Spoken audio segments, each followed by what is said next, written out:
आणि ज्याला मुलं जास्त आहेत त्याला ते देतील. काय भाषा. म्हटलं हो मोदीजी तुम्हाला राजकारणात पोर होत नाही त्याला आम्ही काय करू. आमचा दोष आहे. आमची मुलं तुम्हाला कडेवर घेऊन फिरवावी लागतात. ह्याला मत द्या ह्याला मत द्या ह्याला. अरे तुमचं पोर कुठे आहे. तुमच्या राजकारणात तुम्हाला मुलंच नाहीत. सगळे गद्दार आणि टार्गेट पोरं सगळी जमवलेली आहेत.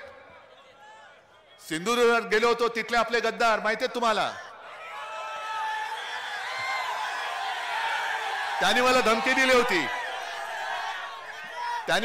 दिली होती कोकणात येऊनच दाखव.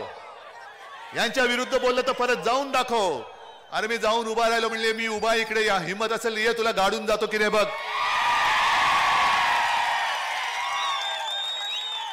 म्हणजे कोकणातली माणसंच तुला तिकडेच गाडतील पण संपूर्ण राज्यभर माझी माणसं गल्ली बोळामध्ये पसरलेले तुला फिरू देतील काय. पण तिकडे सुद्धा सकाळी अमित शहा येऊन गेले आणि अमित शहा काय म्हणाले की हे नकली सेना आहे. नकली सेना ही नकली सेना ही नकली सेना. मग मी त्यांना काय बोललो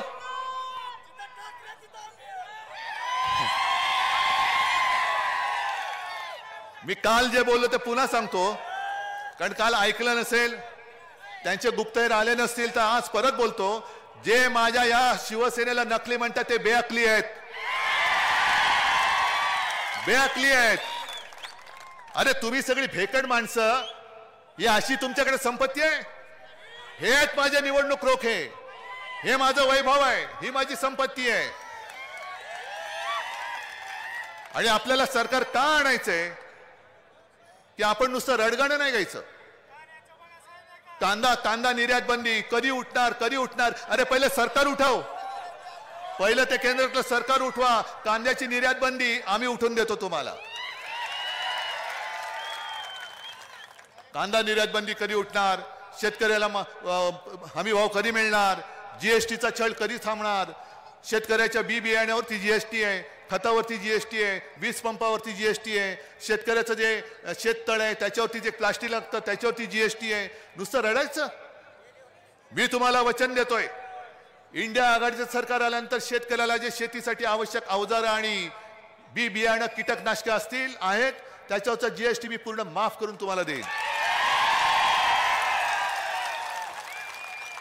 आणि इकडे छोटे मोठे व्यापारी सुद्धा आहेत गुजराती असतील त्यांना किती छळ होतोय जीएसटीचा.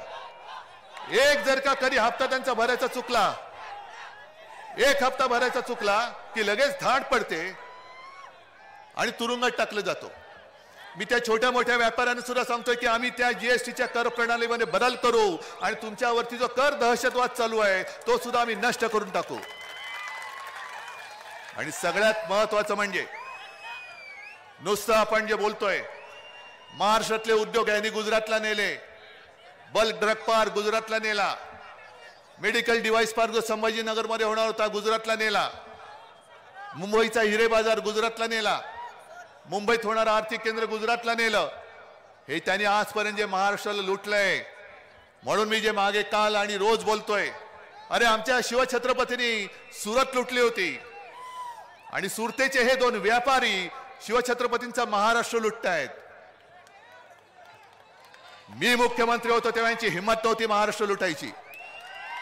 आणि पुन्हा सरकार आल्यानंतर महाराष्ट्राची लूट तर मी थांबवीनच पण महाराष्ट्राचं लुटलेलं वैभव मी पुन्हा नव्याने तुम्हाला उभं करून देईन.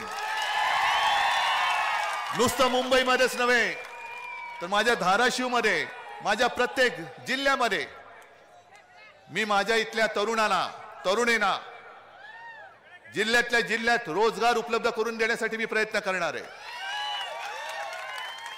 आता ओमराजे तुम्ही जी काय कामं धडाधड सांगितली मेडिकल कॉलेज असेल अरे ती तर जसं मोदी म्हणतात की ये तो ट्रेलर आहे. मग 2.5 वर्षात आम्ही केलं ते काय होतं.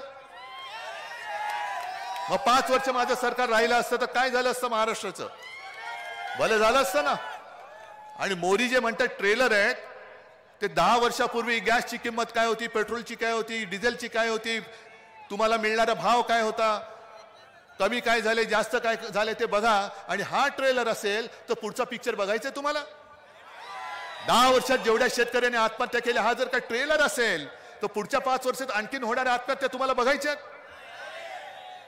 मग या ट्रेलर वाल्यांना आता पॅक करून द्या. जा, तुम्ही आमच्या महाराष्ट्रातले सगळे उद्योगधंदे जसे गुजरातला नेले, तुम्ही माझ्या शिवसेनेतले गद्दार जसे गुजरातला नेले, आता तुम्ही आमच्यावरती संकट म्हणून आलाय. तुम्ही सुद्धा गो बॅक, तुम्ही सुद्धा गुजरातला परत जा. महाराष्ट्रामध्ये तुमचं काम नाही. हा महाराष्ट्र हा स्वाभिमानी आहे. हे महाराष्ट्राची अस्मिता संपवायला निघालेत, महाराष्ट्राचा अभिमान चिरडायला निघालेत. म्हणून मराठी माणसाच्या आणि महाराष्ट्राच्या हितासाठी लढणाऱ्या शिवसेनेचा ते घात करू पाहत आहे. मंजूर आहे तुम्हाला? तुम्हाला काय वाटतं, तुम्ही धनुष्यबाण चोरलात म्हणजे माझी शिवसेना संपवलीत? अरे एक बाण तुम्ही चोरला, चोराच्या हातामध्ये धनुष्यबाण दिलात. पण आता ही मशाल जास्त भयानक आहे. मशालीचा जो दाळ आहे, आणि मगाशी मला वाटतं त्या ताईने सांगितलं की हनुमानाने आपल्या शेपटीची मशाल करून लंका जाळली होती, तशी यांची ही हुकुमशहाची लंका आपल्याला जाळून टाकायची. आज मराठवाड्यामध्ये पाण्याची टंचाई आहे ना? आलं का घर घर नल आणि नल से जल? मग त्याच्यावरती मोदी बोलतात. अमित शहाजी, तुम्ही मला जे आव्हान दिलं काल की तुमच्यात हिंमत असेल तर याच्यावरती बोला, तुम्ही तुमच्यात हिंमत असेल सावरकरांवर बोला, सगळ्यावरती बोलायची माझी तयारी आहे. पण जर अमित शहाजी तुमच्यामध्ये थोडी तरी लाज राहील असेल, हिंमत तर नाहीच आहे, तर जनतेच्या प्रश्नावरती बोला. कधी देणार माझ्या मराठवाड्याला पाणी? 10 वर्षामध्ये केंद्राने काय दिलं मराठवाड्याला त्याच्यावरती चर्चा करा. मोदीजी, तुम्ही 10 वर्षापूर्वी चाय पे चर्चा केली होती ना? आता 10 वर्षात केलेल्या कामावरती चर्चा करा. आणि जो जिंकेल, मी निवडणुकीतनं बिनशर्त माघारी घेईन आणि घरी जाऊन बसेन. जनतेने ठरवायचं की कोण खरं आणि कोण खोटा आहे. तरी माझी तयारी आहे. माझी 2.5 वर्षातली कामं मी तुमच्या समोर ठेवतो आणि मोदीजी 10 वर्षातली तुमची कामं तुम्ही माझ्या महाराष्ट्रासमोर ठेवा. होऊन जाऊ दे. ईडी, इन्कम टॅक्स, सीबीआय त्यांचे घरगडीचे आहेत, पण काळजी करू नका. 4 जून नंतर ते सगळे घरगडी आपल्याकडे येणार आहेत. आणि मग ज्यानी माझ्या शिवसैनिकाला सतवलंय त्याचा एकेकाचा हिशोब मी चुकता केल्याशिवाय राहणार नाही. व्याजासकट परत करीन. व्याजासकट परत करीन. आज जे शेतकरी आलेत, शेतकरी किती आहेत? सगळेच शेतकरी आहेत. जरा नाही थांबा, सगळ्यांनी हात वर करा आणि जरा आजूबाजूला बघा. सगळ्यांनी मान फिरून बघा. तुम्ही एकटे असताना दोन हात तुमच्या सोबत आहेत, पण एवढे एकत्र आल्यानंतर किती हात झालेत बघा. अरे एवढे हात हे सरकार उलथून टाकू शकत नाही. हे ईडी, इन्कम टॅक्स, सीबीआय घेऊन येतात म्हणून मी यांना भेकड म्हणतो. अरे मी माझ्या लोकांसोबत तुमच्या समोर येतो. आणि माझं आज सुद्धा आव्हान आहे की तुम्ही माझ्या शिवसेनेला ज्या पद्धतीने फोडण्याचा प्रयत्न केलात, माझं धनुष्यबाण चोरलं, तो लवाद तुमचा घरगडी दुसरा, नोकर तो निवडणूक आयोग तुमचा पहिला घरगडी. मग ही सगळी यंत्रणा वापरून तुम्ही दरोडे घालतात. जर तुमच्यामध्ये परत